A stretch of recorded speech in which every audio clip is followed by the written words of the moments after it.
had. Do you tweak things as a coach, or do you look at it and say, hey, just a couple more clutch hits, a little more things going to change things? I think it's probably a little bit of both. I think if you can take a step back now that we're a day or two removed from it, it's probably as competitive a opening weekend and given the competition that we've had. Back to the days that I played, I think just starting right out of the chute, facing elite pitching and really good teams. I think there's a lot of good signs there, but also knowing that if you do tweak a couple of things, that you can probably get that extra hit. Where the margin for error is not quite as slim, where it comes down to one play or one pitch, and it normally is about 4 or 5 plays or pitches. But if we could have, maybe tweak a thing here or there, then maybe we're not so reliant on those things being perfect.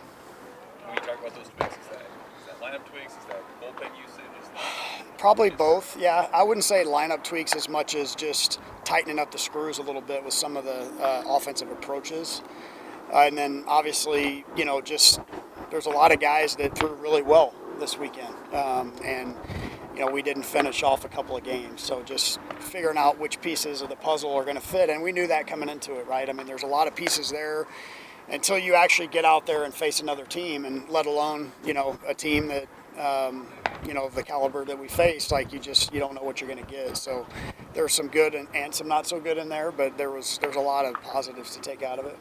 Is that the kind of weekend, though, that helps you on a Sunday in April, potentially, just having gone through that? I think so. I think, looking at coming right out of the chute and facing those teams, and I look at when I'm going back and looking at the data from the weekend, and, the average fastball that we faced this weekend was 92, and which is 2 full miles an hour faster than our entire year last year, so like you're facing the best right out of the chute. And then on the mound, I just, the number of times that we were able to get stops was very encouraging. And everybody, we're all going to remember the ones we didn't get, but the number of stops we got with traffic on the bases, bringing guys in with a little bit of fire and able to get out of it, like we haven't seen a whole lot of that, so probably since our 21 staff, where we had some guys with plus stuff. So I thought that was kind of my takeaway there.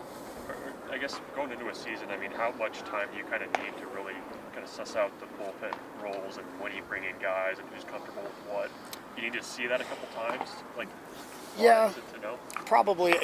I think the way it played out was really the way we wanted it to play out. We probably had to go, if in a perfect scenario, probably could have gone to Perry a little bit later in the game as opposed to the 7th inning.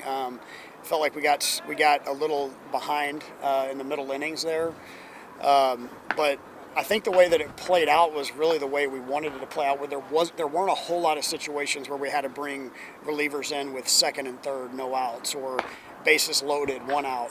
Tucker obviously got us off the field, but we just were able to hand it off to guys in the spots we wanted them to be in for the most part. So,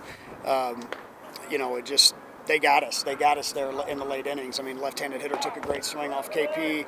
Borst got his 0, and obviously, we weren't able to finish. But, I think it's probably going to take being in those game situations again to be able to see, okay, like if you don't have your slider going, then you're not going to be able to get left-handed hitters out, if you're dice in those situations. So, but yeah, there was a lot that we found out in a short amount of time. How's the team health-wise right now? It kind of looks like Josh is in the sling out there. Is everyone okay? No, Overbeek broke his finger. He took a hot shot at 3rd in the 3rd game, and I think he went to chest it up and got his finger caught in there, so he'll be out. Probably looks for about 3 weeks. So kind of unfortunate news that we got yesterday, but that's where our depth is going to be tested a little bit. We've got some other guys that can play there.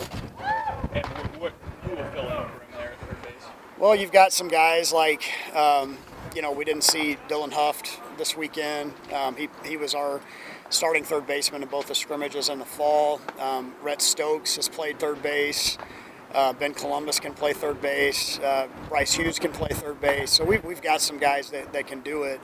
Obviously, big shoes to fill. You know, he showed really well this weekend, showed what we thought we would see from him from a leadership and fire standpoint. But like I said, we've got some guys that are ready and hungry to step in. I feel like playing in that ballpark, you know, some of these guys were playing in high school fields this time last Yeah. year, kind of any kind of jitters. There were some nerves there. Yeah, there were definitely some nerves there, and to be expected, right? I mean, Brumball's playing his first game in over a year. Case Anderson was playing in Nevada, Missouri this time last year.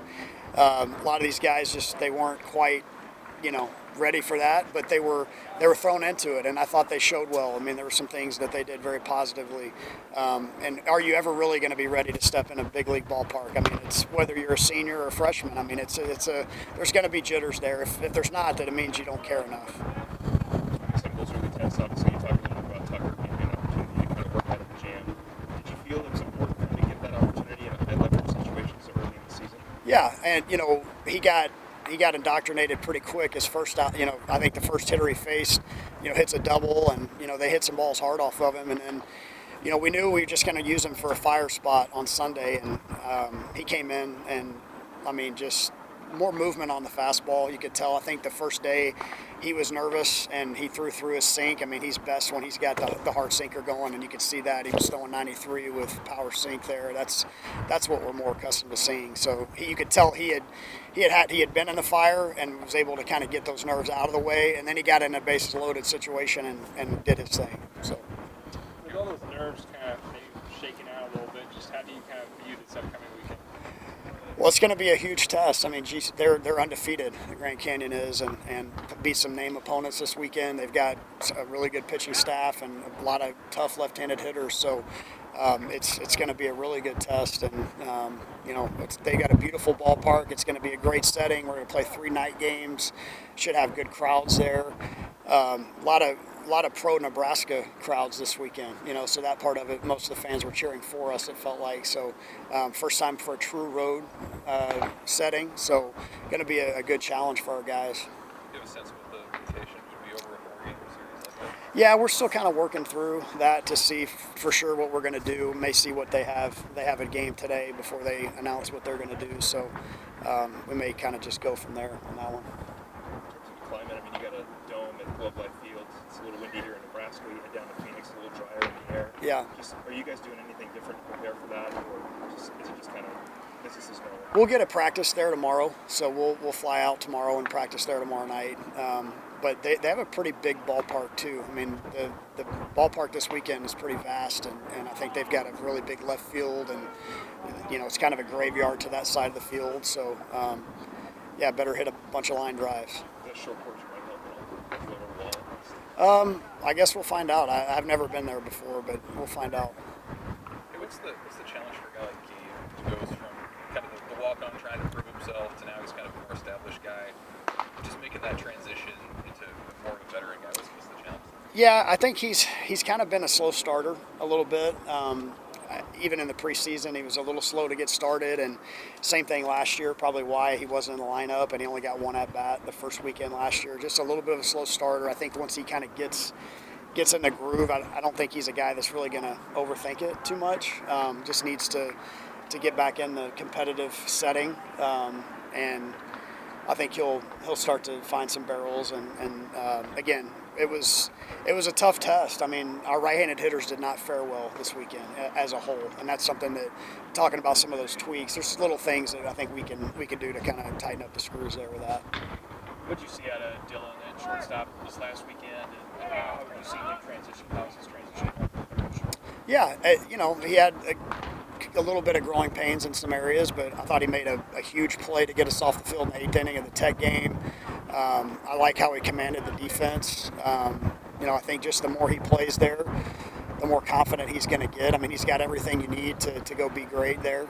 We just need him to be to control the boring, just to be able to make the routine fundamental plays, because we know he's going to make, some of those wild plays too. So just when the ball's hit to you, we want you to, know that it's an out.